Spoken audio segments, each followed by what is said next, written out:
I think Yeah. it's always Okay. funny that Makes people come sense. in and say, well, I'm not getting enough traffic on Amazon, so I need to do all these outside marketing activities to get Amazon to give me more Mhm. traffic. And that is just sales and marketing speaking. Okay. It's not actually Great. fundamentals of business. If you are in a major market, one of the six major ones in Amazon, like home and kitchen and outdoor goods and patio and furniture and these other ones, you Mhm. have if you're not selling a million a day, you're not the top dog. So that Okay. means the traffic is already there on Amazon. The Mhm. sales are already there on Amazon. So I like to say this every once in a while on my podcast because I'm a country boy out here and we have a saying, you can't ride two horses with one ass. So at the end of the day, Okay. you're going to choose a horse to ride. Start with the traffic channel where you know the competition is already making two, three, Mhm. 10, 100 times what you're making in your current market opportunity and stay focused on that until you take over that market share. Anything else you Mhm. do, any other way you go by the numbers, any other outside marketing or other things you try to do are simply going to take away from that time and the knowledge and gaining that opportunity within that system. And those will be there Mhm. later. And you'll have the profits to go pay other people to do it. And you don't do it yourself. That's true business building. Okay. So once we get Okay. through the numbers and we know the numbers are profitable, we know the upside potential, we know we have the ability to buy more customers from inside of that system, and we go through the 90-day launch process of doing that, I'm simply going to go in the 10 competitors in which I'm competing for that product that I've identified, innovated, and am ready to Mhm. go in. Again, a similarity and familiarity equals trust. So I've established a brand no one's ever heard of, and I'm going to come in and literally just make Amazon show me to all the other people buying those products. So I'm willing to come in Okay. at even up to 200% ACOS to go into that system and let the algorithm basically show me to more people who are buying that product from someone else already. The Okay. reverse Okay. effect of that is I will simply outspend you in the Mhm. first 30, 60 days of my launch to prove to the algorithm that I'm the better product, the better metrics, the better profitability, the Mhm. better all the metrics. And that will simply start rewarding me with more distribution. So my A cost platform and the pendulum swing of organic will start to swing back the other direction. And as organic starts Mhm. to take over PPC, I can decide to continue to lower PPC while watching my organic metrics go up. And maybe Mhm. at some point find myself at 125% A cost, but at 7% tacos because Yeah. organic is now setting it up there. But I'm staying at the top of that traffic. So I basically put my Amazon PPC on cruise control. Like when you're at 70 miles an hour on the road, Yeah. Yeah. right? I'm on Mhm. cruise. Okay, cool. I can flex that just a little bit. I could even turn it off and then watch for the next 30, 60 days to see how it goes. And if I start to de-rank a little bit because of competition or whatnot, I just turn it back Yeah. on and then I go right back up into that spot. So there's opportunities here to understand the product and the numbers. And most of you Mhm. want to look at everybody else's product and say, well, what are they selling so I can learn how to sell? Man, there's millions of products. Okay. Follow the criteria I'm giving you. Okay. Don't go into electronics. Don't go into clothing. Don't go into Mhm. supplements. Okay. Because pretty much everything on Amazon else you can do without all the other constrictions, issues, and triple letter Mhm. alphabet government agencies trying to ride your business. And you have Mhm. all this upside potential as long as the numbers pencil in correctly. You must Yeah. have more profitability in your product than $9 and $6 in profit per unit. If your products and research are penciling in at those numbers, go back to the drawing board and go find products where 10, 20, 30, $40 in profit are Mhm. the final net profit numbers of every unit of the product you will potentially sell on Amazon. Then approach the Actually, market. okay. Okay. Yeah. Actually, I read this concept of going all out in the few like first 30, 60 days. I guess I heard like Gladys saying about it. Like it doesn't matter even if you are at 200 ACOS, doesn't matter because No, you have to convince Amazon that you are ready to spend and you are that's right. full, like you are I'm quite the serious serious about it. player. I'm here to show you my numbers. Yeah. I'm better than the competitors in the Hmm. top three tiers. If you just look at Amazon, Yeah. it usually has a three-tier structure: low, Hmm. medium, and high buyers, low, medium, and high traffic distribution. Yeah. Most people are operating in the low and don't even understand there's a mid or a high and don't understand the Hmm. metrics Amazon's system needs to see in order for you to start taking over those tiers. So to Yeah. break in the first 30, 60, 90 days to beat the first three competitors, remember I mentioned there's potentially 10 in this market segment, and I Hmm. want to beat the Hmm. first three. I just want to know that the first three people in line based on the numbers of their business, okay, overall Hmm. business, that I can beat those. If I Yeah. beat them, I'm now in organic. And from organic, Engine will now look at the next tier of sellers, okay, Hmm. and will determine based on product, price, profit, inventory, velocity of sales, and all these other things, including your obviously the obvious green lights in your seller health dashboard, and Hmm. determine whether or not you are the next traffic distribution. It is a Hmm. 4,000 units a minute artificial intelligence just distributing product based on customer demand.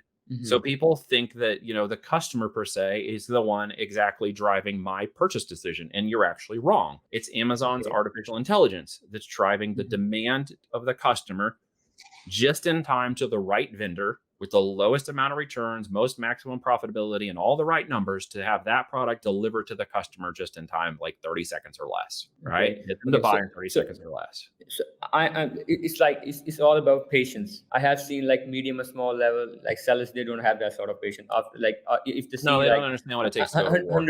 100 200 ACOS, they are like tripping over. And I have seen this strategy being used by aggregators mostly because they are saying Well, like aggregators may go have been it may have did it, but remember, we've been doing this since 2011. Aggregators only showed Mhm. up 2 years ago, 3 Yeah. years ago. Some Mhm, of those mhm. people are using strategies that we innovated almost a decade ago for Yeah. the fundamentals of Amazon ranking and business products, right? Search and buy was Mhm, something that we innovated a long time ago, including the mhm, ability for ranking engines and other things. Been around this block mhm, for a long time. So the mhm, end game is obviously the engine and its reward, which means I also need to know my brand and my competition. So I had mhm. a product base, just to give you an example of a brand. It was a pet toy niche brand that we Okay. launched one night. I was up feeding my baby early at night, flipping through the infomercials. I had Okay. 4 daughters in 4.5 years, so we didn't sleep for a decade. And one of those nights that I was up not sleeping and watching Mhm. infomercials at 3 in the morning, up pops this product called Seat Pets. And I'm Okay. kids, and we got car seats, and their kids' hands, heads are all hanging over. And here was this really Yeah. cool little infomercial about this doll that you Mhm, you know put over the seat belt, and they could put their head on. It got little carriers, little babies' heads would be propped okay. up, and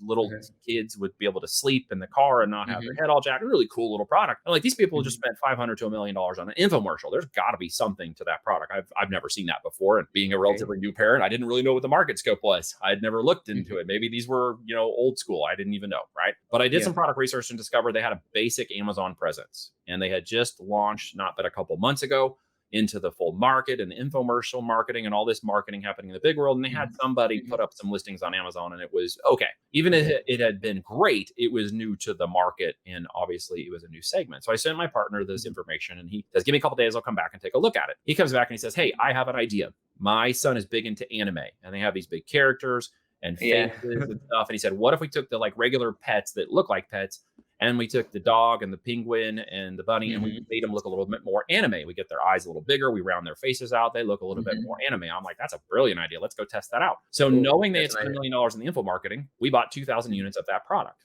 And we launched it with great little pictures, literally shot from an iPhone, of mhm. kids loving this in the car. And we put a decent, I think it was a decent listing, and we got a little better with the listing later on. Not even a great listing, just a decent listing. And Mhm. so we launched this into the market. 8 days later, all 2,000 units are gone. So all we did was Woo. launch it in the market, no PPC, no nothing, just literally ethically stealing the traffic that was flowing over from their brand launch and their infomercials.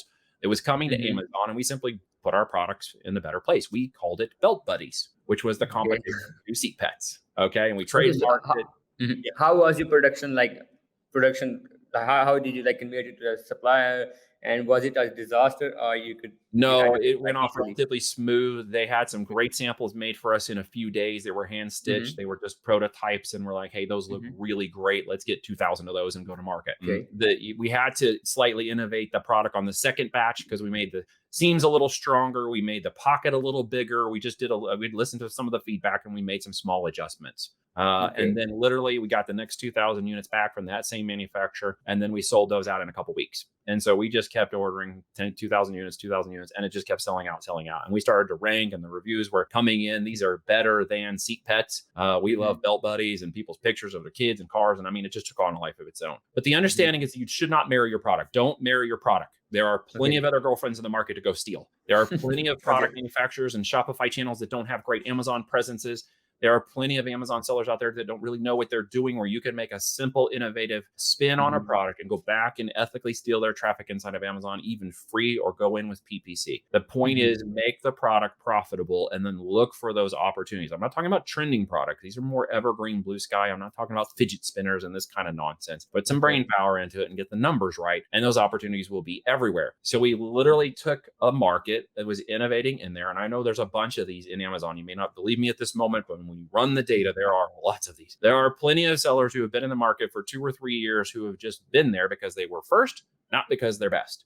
which means there's a super opportunity to do slight innovations on products and come in and dominate them very quickly with our 90-day strategy. So the last component is, how did that ranking actually work? How did Belt Buddies get above Seat Pets in the ranking? How did we optimize that correctly? Most beginners or even course taking do-it-yourselfers don't really understand the market scope of what the engine's actually doing. They don't understand the distributions of tiers. They don't understand how much traffic is actually flowing through Amazon to their brand. So they do a lot of other activities masked as productivity off Amazon, trying to positively infect the engine. And quite honestly, so much of it is done right within the engine, within your listing, within your marketing on Amazon.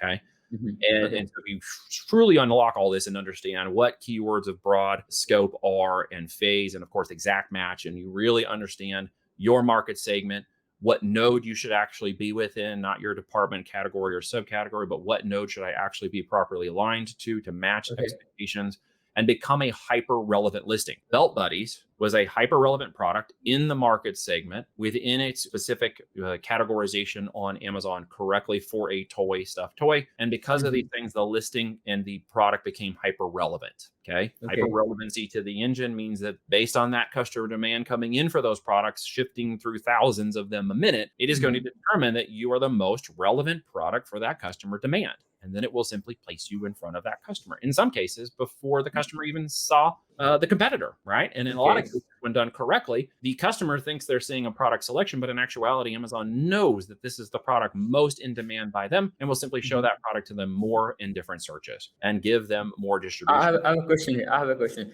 It was a new product, right? It was a new product, new concept. Yes. How did you identify the search terms in the early stage? Like how people are like searching it on Amazon? Yep. So product research is a component of that. You can use the different systems. We have a specific way that we analyze data from both Helium 10 and Merchant Words and other data sources, because not a single data source can you trust 100%. Doesn't matter if you're looking at Jungle Scout or Six Leaf or any of these other tools for data sets. You have to understand they have an algorithm behind them that is programmed to do estimations, but can't give you exact. So you need to figure out a way to leverage an average of those and not trust a single tool. So in the keywords and research, we trust multiple tools of keyword data. We go through an algorithmic process to determine the relevancy of those keywords based on it. We then go back and research the market to see if we're as close as we can. And we come up with about 80% confidence between that data, the product, the market, the numbers, et cetera, and the competition research to launch that product successfully. Now we will test market and then launch on larger test volumes once initial numbers have proven themselves. What can that look like? Okay, Bri, one of my students, launched a new product in the marketplace, and in 3 days he was doing 100 units a day with no sales. He nailed the hyper relevancy of the listing. He nailed the customer understanding.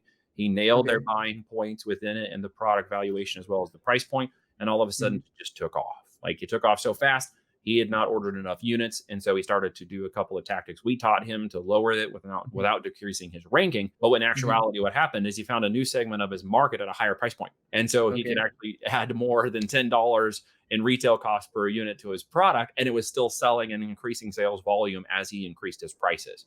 So these are one of the things we teach people to understand. You do not have to lower your price discount or run coupons against your products. We don't do any of that. We will go to market with our market value. We will not try to manipulate the engine. We will just get the engine to present the most hyper relevant version of our product to the customer demand and prove to it that we're the most relevant. When you do that, it will unlock the traffic for you.